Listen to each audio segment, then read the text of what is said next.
there is a drawback with the triangular law of vector addition, जो कि हमने कल पढ़ा था. Triangular law of vector addition can give resultant only in vector form. It cannot give you magnitude of resultant. Okay. Triangular law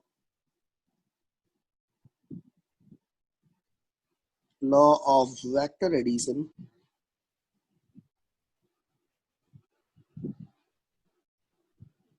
can give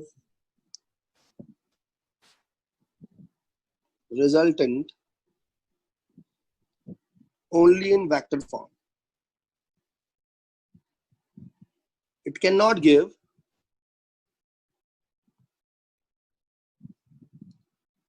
magnitude of resultant.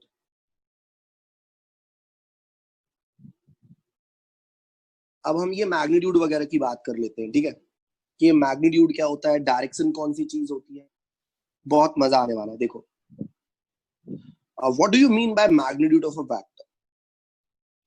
Suppose question ये आता है, what, school में, what do you mean by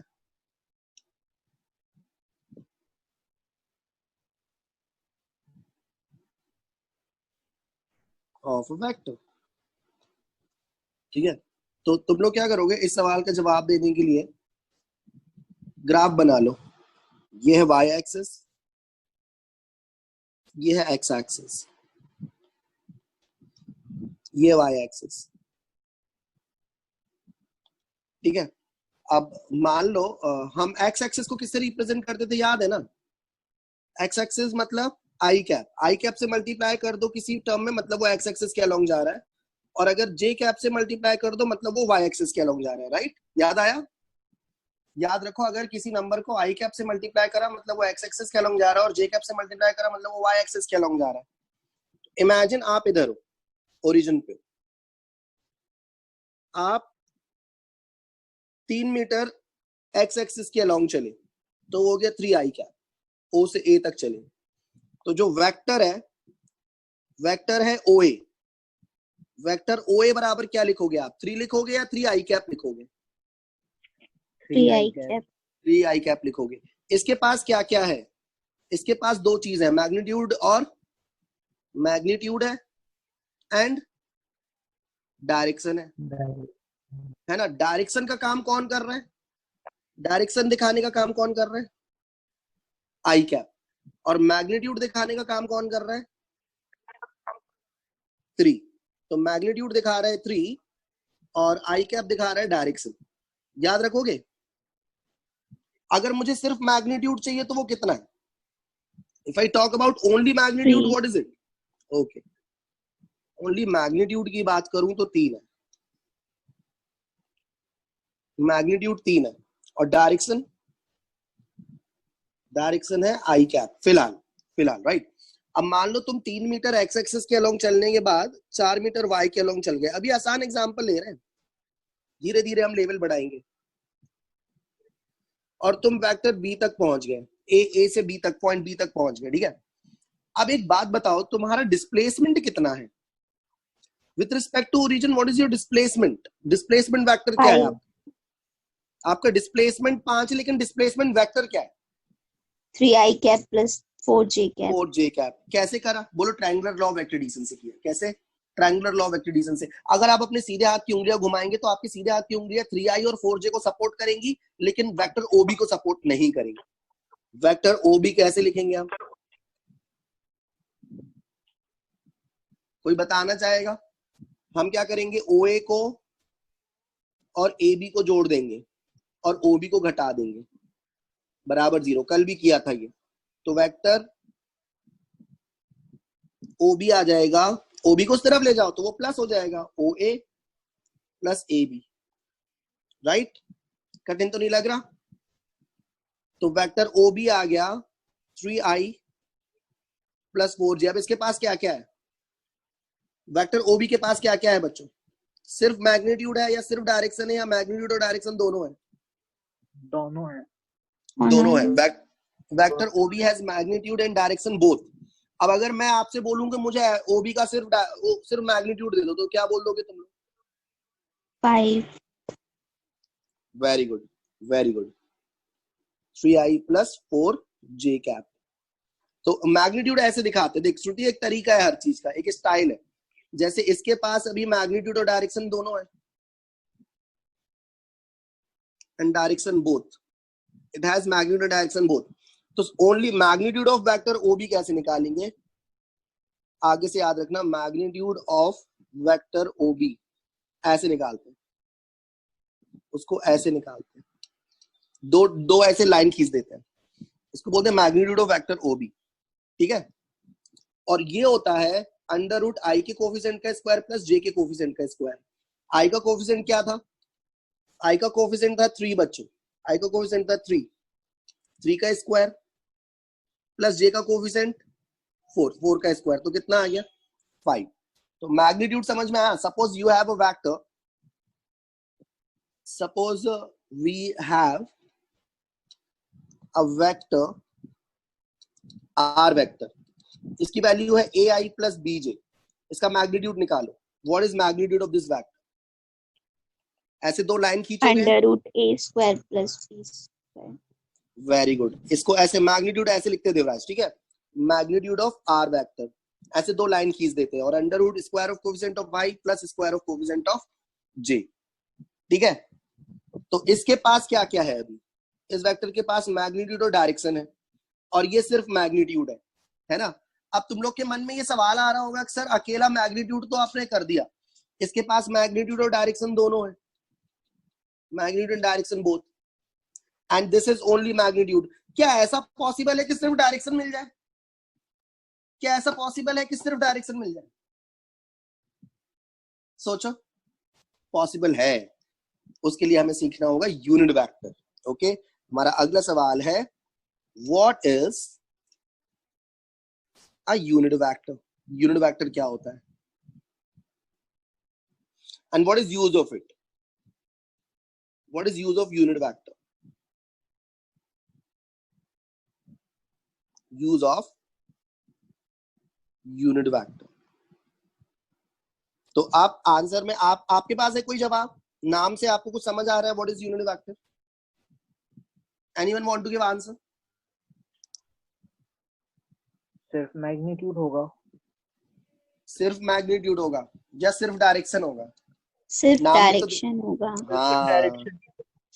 unit vectors has unit magnitude.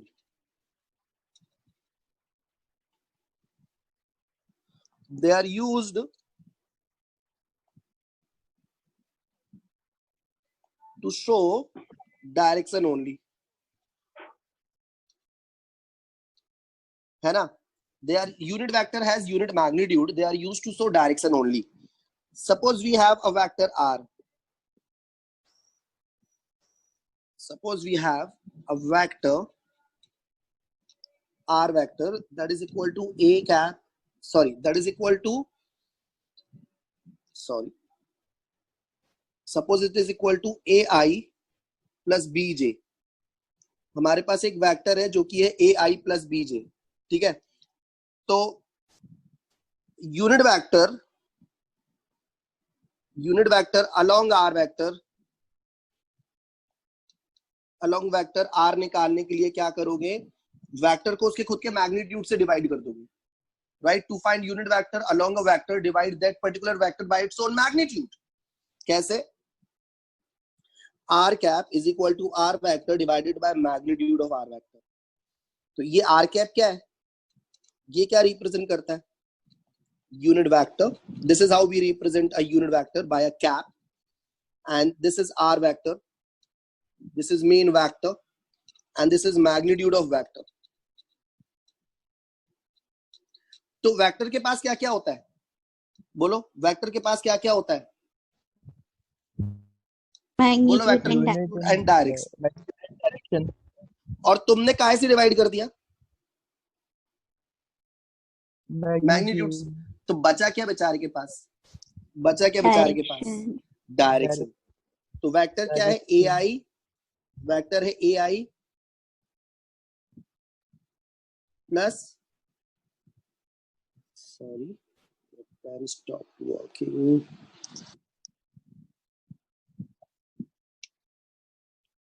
give me 1 minute plus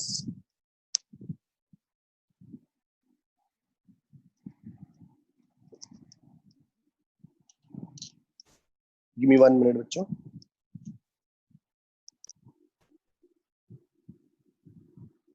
My vector has magnitude and direction. If I divide it by its own magnitude, what will get? What happened?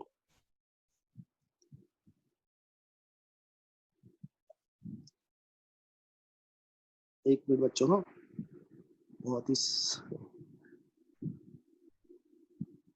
बहुत सारी app खुल गई है शायद, इसलिए पैर एकदम से सडनली स्टॉप वर्किंग हो गया. अब शायद काम कर जाए. AI प्लस BJ, जब वेक्टर को उसके खुद के मैग्नीट्यूड से डिवाइड कर दो तो तुम्हें क्या मिलता है? Unit vector.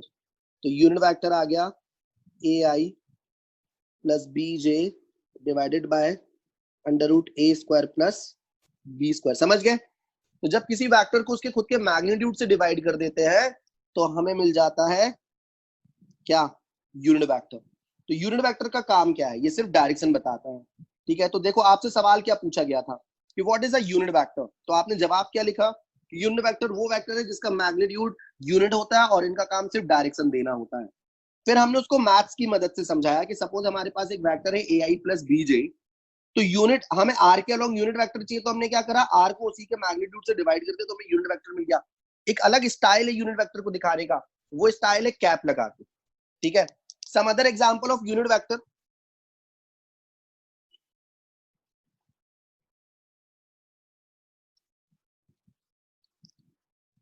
हमने उनको पहले यूज कर लिया लेकिन उनके बारे में बात नहीं करी.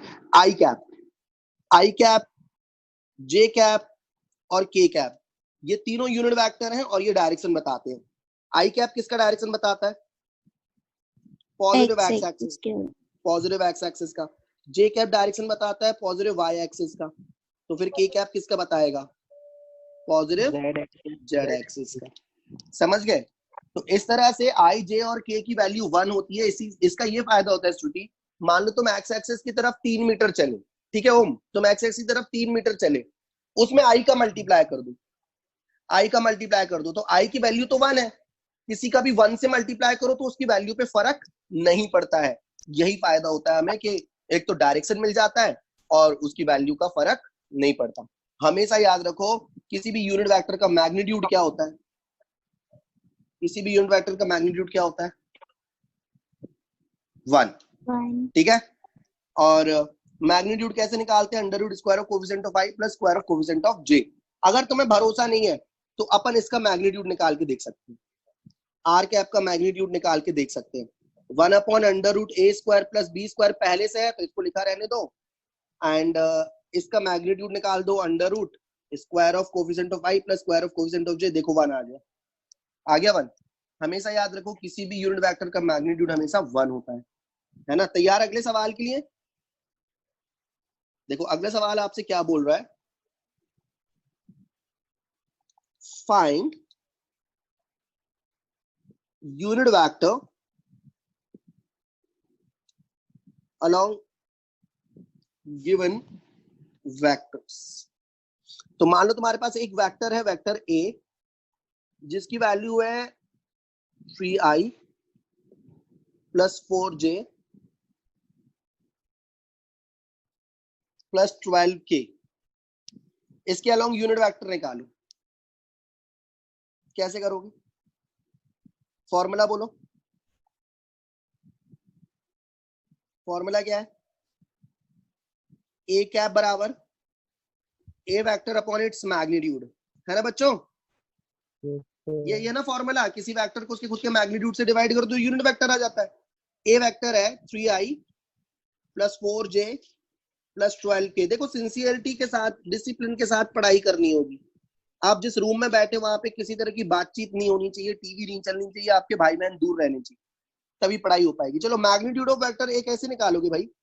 Under root square of coefficient of I plus square of coefficient of J plus square of coefficient of के.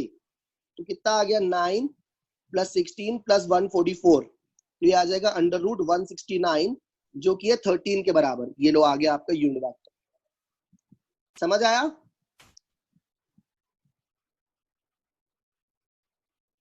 समझ आया बच्चों? Yes sir. ठीक है, अब बताओ, ओम नहीं आया था तब मैंने बता दिया था कि अगर आपके पास दो वेक्टर है और उनका रिजल्टेंट निकालना है तो क्या करेंगे। Suppose we have two vectors A and B. Suppose we have two vectors A and B. These vectors can be anything, force, velocity, momentum, कुछ भी हो सकता है। To find their resultant in vector form, क्या करना है?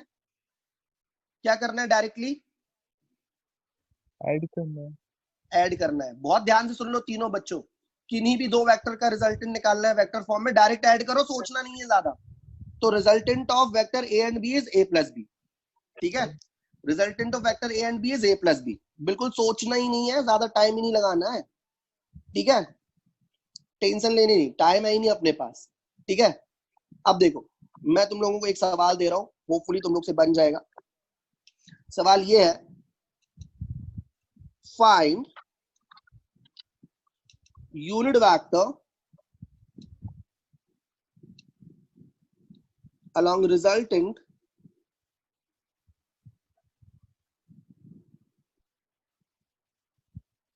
of vector A and B, where A is equal to I plus j and vector B is equal to 2i plus 3j. लो करो। I want correct answer of this question. Find unit vector along resultant of vector A and B. तो आपका step 1 क्या होगा? In step 1 you will find resultant of A and B. Step 1,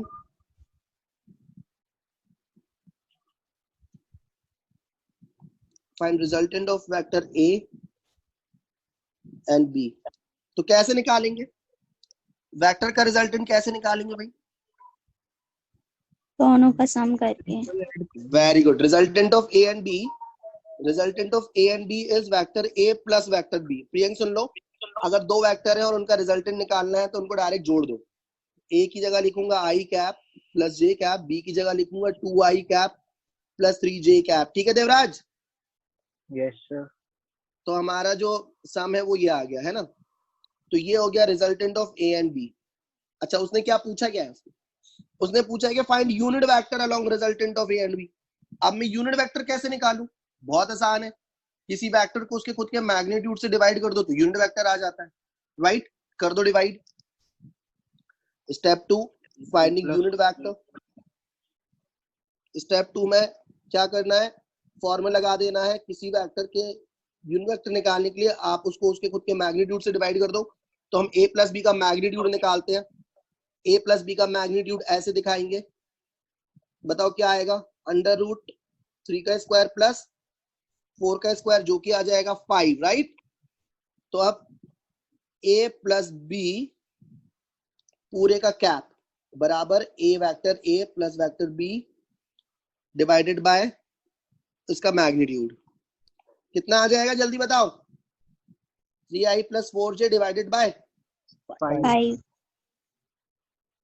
समझ में आया? Yes sir. दिक्कत तो नहीं हुई? ओम समझ आया? देवराज? हाँ सर आ गया। Yes sir. ठीक है, अब मैं आपको एक और कचरा सवाल दे रहा हूं, बहुत आसान सवाल दे रहा हूं। Find unit vector along i minus j। i minus j के along यूनिट वेक्टर फाइंड करो। कैसे करोगे? 0। गलत। कोफिशिएंट का स्क्वायर करना है स्मृति। 0 कैसे आएगा? माइनस माइनस प्लस नहीं हो जाएगा? तो सपोज ये वेक्टर है आर वेक्टर, पहले तो इसको आर वेक्टर मान लो, है ना। अब इसका मैग्नीट्यूड निकालो। इसका मैग्नीट्यूड क्या होगा? अंडर रूट आई के कोफिशिएंट का स्क्वायर जो कि 1 है प्लस अंडर रूट जे के कोफिशिएंट का स्क्वायर जो कि -1 है, तो ये आ गया √2। अब यूनिट वेक्टर कैसे निकालेंगे? जब किसी वेक्टर को उसके खुद के मैग्नीट्यूड से डिवाइड कर दो तो तुम्हें यूनिट वेक्टर मिलता है। तो वेक्टर है i माइनस जे और यूनिट वेक्टर उसका मैग्नीट्यूड है √2। ये आंसर आ गया। तुम्हारा आंसर आ गया I cap by root two minus J cap by root two. ऐसे अलग अलग भी लिख सकते हैं, ऐसे भी लिख सकते हैं। समझ आया? कंफर्म यूनिट वेक्टर बनने लग गया? यस ठीक सर। है, दैट्स गुड दैट्स गुड। चलो तो हमने यूनिट वेक्टर निकालना सीख लिया और ये भी सीख लिया है। अब हम आज की क्लास में हम आगे बात करेंगे parallelogram law of vector addition. अब प्रियंक को समझ में आएगा। ठीक है यार, आज मीटिंग खत्म नहीं हुई यार अपनी। तुम लोग को दिख रहा है ना बच्चों सब? ठीक है, तुम लोग तभी तो जवाब दे रहे हो। चलो अगला टॉपिक है हमारा, देखो parallelogram law of vector addition. देखो अगला टॉपिक वेरी इंपॉर्टेंट। और इसकी जरूरत क्या पड़ी? इसकी जरूरत इसलिए पड़ी क्योंकि ट्रायंगुलर लॉ में कुछ कमी है। उस कमी को समझने के लिए हम समझ रहे हैं parallelogram law of vector addition. Very important, very very important. Right, next topic.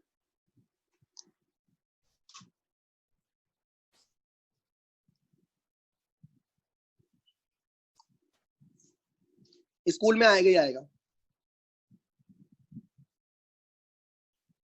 100% school में आएगा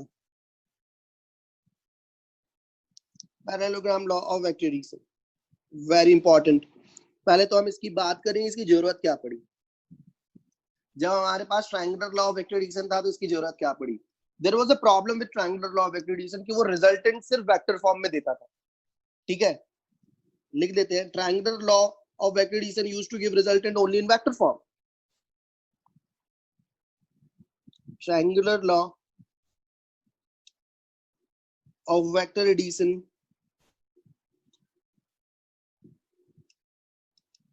gives resultant of two vectors only in which form? Vector form। ठीक है, उसके साथ एक दिक्कत थी कि वो वेक्टर्स का रिजल्टेंट सिर्फ वेक्टर फॉर्म में देता है। But parallelogram law of vector addition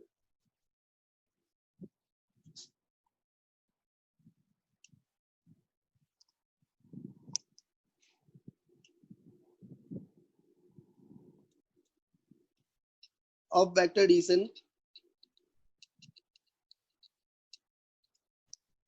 gives magnitude of resultant also, magnitude of resultant also। ठीक है, parallelogram law of vector addition resultant देता है, वेक्टर फॉर्म में भी देता है और उसका मैग्नीट्यूड भी देता है। ठीक है, ये गारंटी है, स्कूल में आ रहा है मतलब आएगा ही आएगा। स्कूल टेस्ट में, स्कूल एग्जाम में, फर्स्ट टर्म में आएगा ही। चलो शुरू करते हैं कि triangular law of vector addition, parallelogram law of vector addition होता क्या है। मान लो तुम्हारे पास दो वेक्टर्स हैं A and B at angle theta. ठीक है, स्टेटमेंट बाद में लिखेंगे, पहले हम इसको समझ लेते हैं। ठीक है, suppose we have two vectors, vector A and vector B at angle theta as shown। हमारे पास दो वेक्टर्स हैं, वेक्टर A और B, जैसा कि डायग्राम में दिखाया गया। मम्मी स्केल देना कहीं से यार, इसकी डिब्बी दे दो, पेंसिल की डिब्बी दे दो, उनको लाइन खींचना।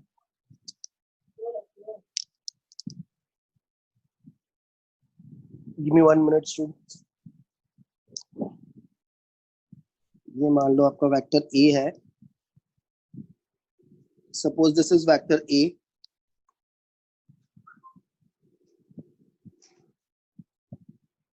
बहुत ध्यान से समझना बच्चों, it is very important. Suppose आपके पास एक और वेक्टर है, वेक्टर B।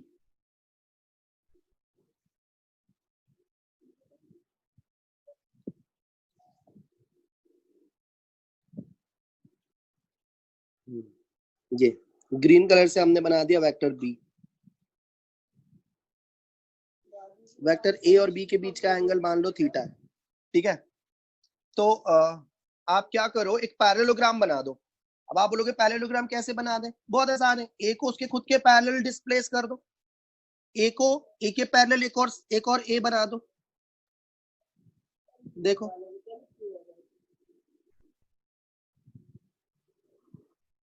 ये देखो, आपने ए के पैरेलल एक और ए बना दिया, पैरेललोग्राम बन जाएगा अगर मैं बी के पैरेलल एक और बी बना दूं, है ना बच्चों। तो देखना बी के पैरेलल एक और बी बना देंगे हम,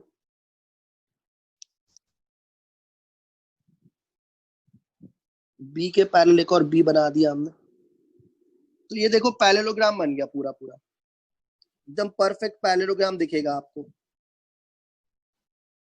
दिख रहा है।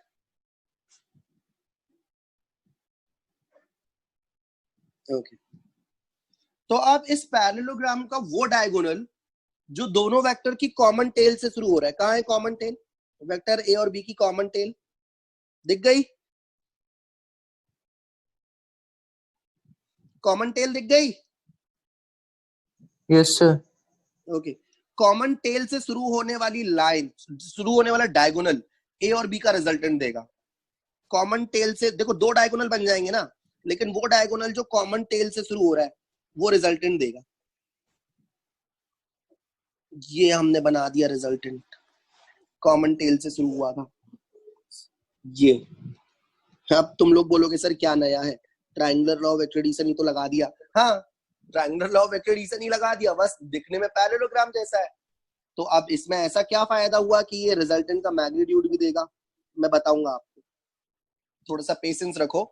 फिलहाल ये समझ लो कि अगर हमारे पास दो वेक्टर इस तरह से हैं कि हम उनका यूज करके एक पैरेललोग्राम बना दें, तो उस पैरेललोग्राम के कॉमन टेल से शुरू होने वाला डायगोनल उन दोनों वेक्टर्स का क्या देगा, रिजल्टेंट देगा। याद रख पाओगे? हाँ, suppose we have two vectors in such a way that के हम उनको उनकी मदद से क्या बना पाए, एक पैरेललोग्राम, राइट। तो पैरेललोग्राम की कॉमन टेल से शुरू होने वाला डायगोनल उन दोनों वेक्टर का रिजल्टेंट देगा। ठीक है, लिखते हैं हम, स्टेटमेंट लिख लेते हैं, बहुत इजी, अपनी लैंग्वेज में स्टेटमेंट लिखेंगे। ओके, स्टेटमेंट है, suppose we have two vectors connected tail to tail. Suppose we have two vectors connected tail to tail. देखो मीटिंग खत्म हो जाएगी, rejoin कर लेना। Connected tail to tail by redrawing both vectors parallel to themselves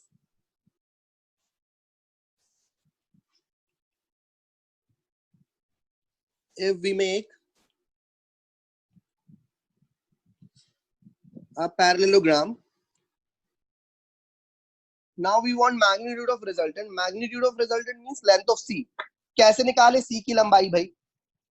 मान लो ये angle, very good, मान लो ये एंगल अल्फा है, मान लो alpha is the angle between C and A। अब हम एक परपेंडिकुलर अगर ड्रॉप कर दे तो हमारा काम बन जाएगा।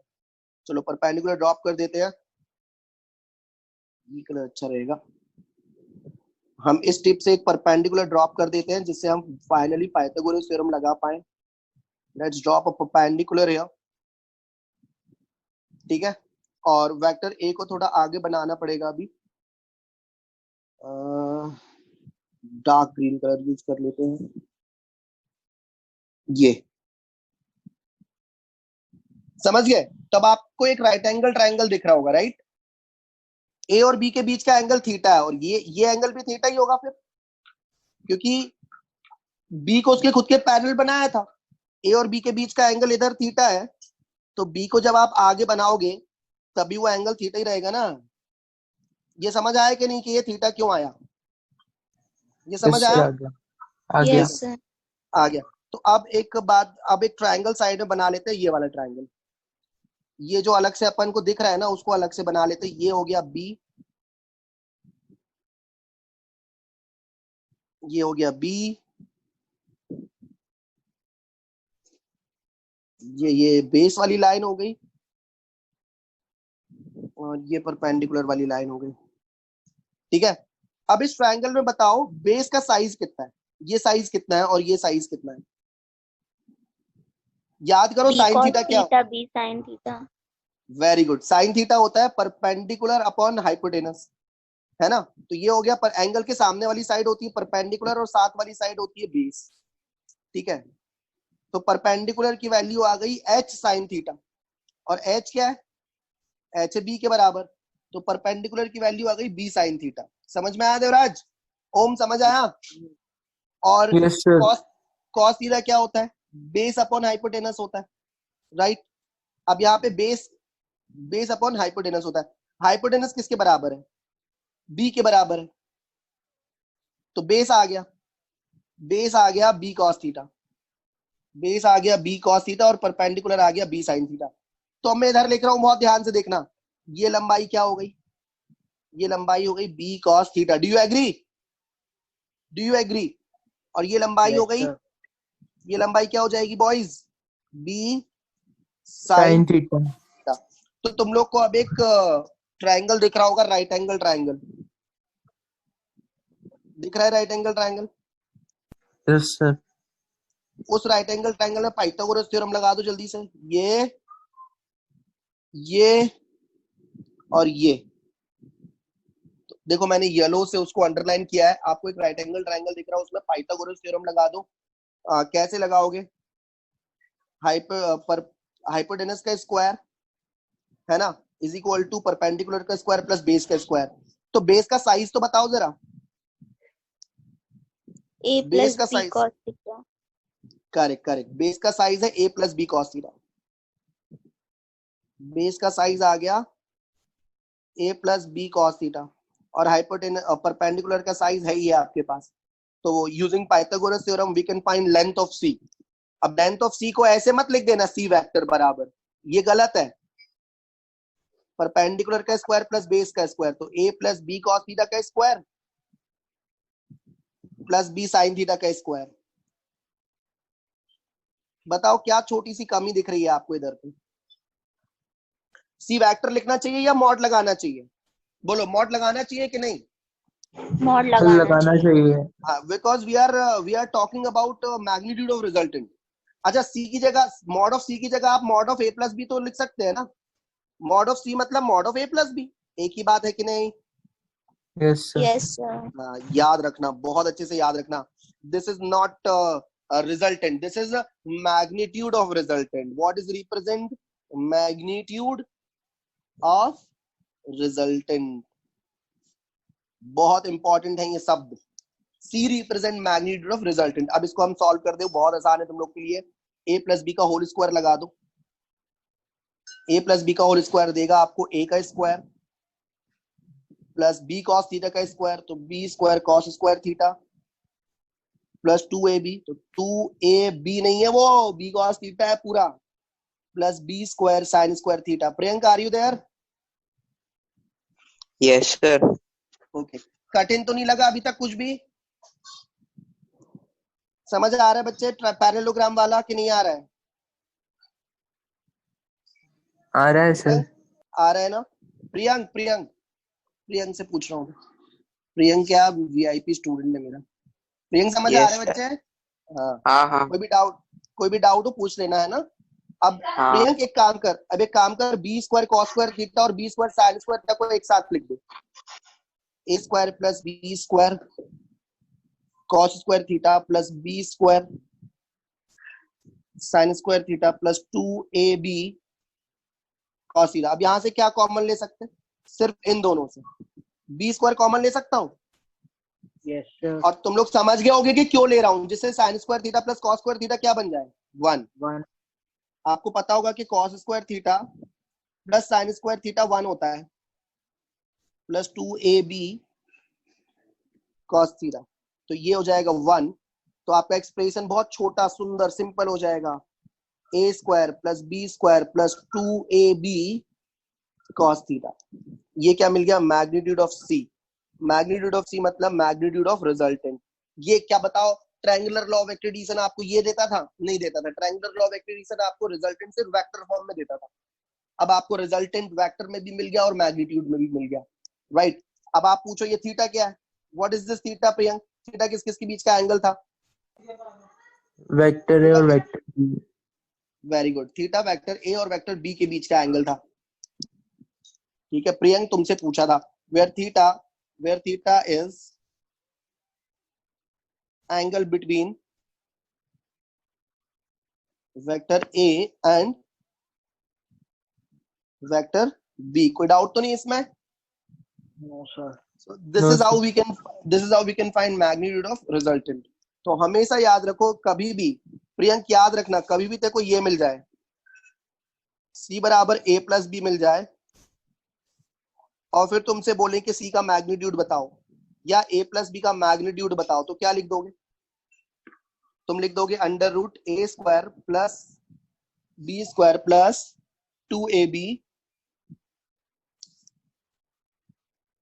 Plus 2ab cos theta. इतना याद रखोगे चारों बच्चों? Yes sir. यस ये सर। याद रखना भैया, ये याद रखना कि अगर मॉड लगा दिया, ऐसा कुछ लिख दिया तो उसके बराबर यही होता है। बिल्कुल सेकंड थॉट की जरूरत ही नहीं है। ठीक है, अब देखते हैं हमें इसमें और क्या सीखना बाकी है। अभी काफी कुछ सीखना बाकी है, बहुत कुछ सीखना है। अरे यार,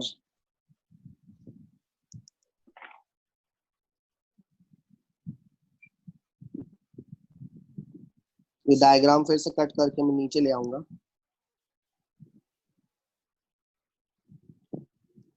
अभी बहुत कुछ बताना है तुम लोगों को उस डायग्राम से related.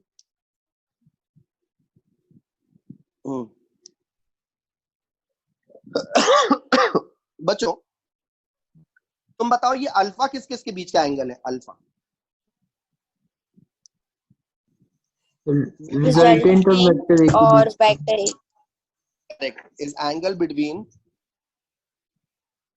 Resultant vector C and vector A. ठीक है, तो क्या तुम tan अल्फा की वैल्यू बता सकते हो? tan अल्फा की वैल्यू परपेंडिकुलर अपॉन बेस। तो परपेंडिकुलर कौन है भाई? बी परपेंडिकुलर कौन साइन है? Theta upon A plus B A cos plus B cos theta. बस a plus B cos theta हो गया, खत्म है भाई। ये था parallelogram law of activity, 5 number में आएगा स्कूल में, बिल्कुल गारंटी है। ठीक है, अब जल्दी से एक बार फिर से बता रहा हूँ, क्विकली, स्पीड ज्यादा रहेगी, अच्छे से समझना। ठीक है, फिर से एक बार बता रहा हूँ पूरा पैरेललोग्राम लॉ ऑफ एक्टिविटी। मान लो तुम्हारे पास दो वेक्टर हैं, मान लो तुम्हारे पास दो वेक्टर है, वेक्टर ए और वेक्टर बी। उन दोनों के बीच का एंगल थीटा है। ठीक है, सबसे पहले तो तुम एक पैरेललोग्राम बना दो, ए को इसके खुद के पैरेलल खींचो। प्रियंक बहुत ध्यान से, ए को उसके खुद के पैरेलल खींचो और बी को भी उसके खुद के, बी को बी के पैरेलल खींच दो। तो क्या तुम्हें एक पैरेललोग्राम मिला? Yes sir. क्या? हाँ, पैरेललोग्राम मिल गया। बी को इधर बनाऊंगा। अब ए और बी के बीच में इधर पे एंगल थीटा था, तो इधर पे भी थीटा ही दिखा दो। ये अगर लाइन में बड़ी कर दूं तो ये एंगल भी थीटा ही होगा, है ना? अब ध्यान रखो कि कॉमन टेल से शुरू होने वाला डायगोनल ए और बी का रिजल्टेंट देगा। कॉमन टेल से शुरू हुआ ये डायगोनल, ये ए और बी का रिजल्टेंट देगा। ये है सी, सी कॉमन टेल से शुरू हुआ है, इसलिए ए और बी का रिजल्टेंट होगा। बच्चों मेरे शब्द ध्यान से सुनना, इंडिया का, सागर का कोई भी टीचर तो क्या, इंडिया का कोई भी टीचर तो क्या, वर्ल्ड का कोई भी टीचर आपके नंबर नहीं काट पाएगा। ठीक है, ये मैंने बस लाइन थोड़ी सी आगे बढ़ा दी और एक राइट एंगल ट्राइंगल बना दिया। अगर राइट एंगल ट्राइंगल बना दिया तो हमेशा याद रखो, हमेशा याद रख लो प्रियंक, ये वाली चीज रट लो कि अगर किसी ट्राइंगल में हाइपोटेनस एक्स है तो उसका बेस हो जाएगा एक्स कॉस थीटा और उसका परपेंडिकुलर मतलब एंगल के सामने वाली साइड हो जाएगी एक्स साइन थीटा। ये मैं दोबारा नहीं बताने वाला तुम लोगों को, रट लो इसको। ठीक है, तो अगर ये बी है तो यहाँ बेस हो जाएगा बी कॉस थीटा और परपेंडिकुलर हो जाएगा बी साइन थीटा। ठीक है, तो अब फिर हमने क्या करा, अब टोटल बेस लेंथ क्या हो गई? बेस की टोटल लेंथ हो गई a plus B cos theta और परपेंडिकुलर दिख ही रहा है आपको, बेस दिख ही रहा है, पाइथागोरस थ्योरम लगा दो, c की लंबाई मिल जाएगी। c है क्या? c है a और b का रिजल्टेंट, उसकी लंबाई निकालना मतलब मैग्नीट्यूड निकालना। ठीक है, तो c का मैग्नीट्यूड निकालना मतलब a प्लस बी का मैग्नीट्यूड निकालना, मतलब उसके हाइपोटेनस की लेंथ निकालना, जो कि बहुत आसान है, under root square of perpendicular plus square of base, तो a plus B cos theta, देखो ना बेस बेस क्या है, a plus B cos theta, तो इसका स्क्वायर कर दिया मैंने, और परपेंडिकुलर का स्क्वायर कर दिया था, b साइन थीटा का स्क्वायर कर दिया था, b साइन थीटा का होल स्क्वायर। फिर इसको सॉल्व करा तो क्या मिल गया, a प्लस बी बराबर मैग्नीट्यूड ऑफ c, क्या मिला, a square plus B square plus 2ab cos theta under root, यही मिला ना, ठीक है। और फिर tan, और फिर ये क्या था, अल्फा किस किस के बीच का एंगल था, रिजल्टेंट और a के बीच का, तो फिर tan अल्फा क्या मिला, परपेंडिकुलर अपॉन बेस, परपेंडिकुलर क्या है b sin थीटा, बेस क्या है a plus B cos theta, तो tan अल्फा बराबर b sin theta upon a plus B cos theta, ठीक है। तो पैरेललोग्राम लॉ ऑफ एक्टिविटी मदद करता है रिजल्टेंट का मैग्नीट्यूड देने में और रिजल्टेंट वेक्टर फॉर्म बताने में, ठीक है। अब मान लो आपके पास एक आसान सवाल दे रहा हूं, ठीक है, एक बहुत आसान सवाल दे रहा हूं, आपके पास दो वेक्टर है,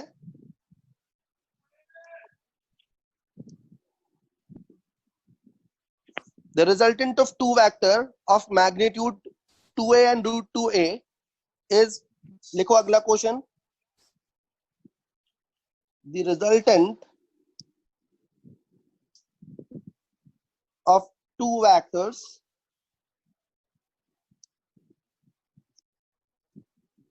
of magnitudes 2a and root 2a acting at an angle theta is root tan a. Find value of theta. This is your homework. This is your homework. और अगली क्लास में हम फिर से इसी को और अच्छे से समझेंगे एक बार, और इस पे बहुत सारे सवाल करेंगे, कम से कम 10 क्वेश्चंस हमारे अगली क्लास में पैरेललोग्राम लॉ ऑफ एक्टिविटी पर होंगे, उसके बाद हम सब्सट्रैक्शन ऑफ वेक्टर शुरू करेंगे, ओके।